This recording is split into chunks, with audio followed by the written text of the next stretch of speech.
हम लेस खाते हैं और चिप्स खाते हैं, हम सोचे कम कर रहे हैं, लेकिन ये आपकी ज़िंदगी के लिए बहुत ख़तरनाक हो सकता है। आप जानते नहीं हो कि लेस कितना ख़तरनाक चीज़ है और ये जो चिप्स जो हम खाते हैं वह भी बहुत ही ख़तरनाक है।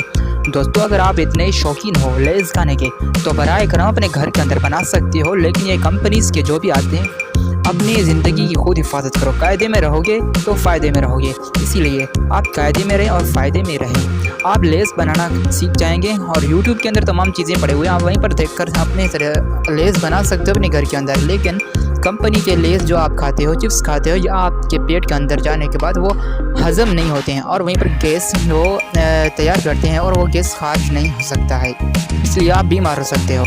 तो दोस्तों, आपने देखा होगा कि अक्सर बच्चे जो होते हैं वो लेस खाने की वजह से वो मोटे हो जाते हैं, उनके पेट बड़े हो जाते हैं, उनका कद छोटा हो जाता है। इसीलिए आप लेस खाना छोड़ दें और कहीं भी कोई भी चिप्स आप ना खाएं।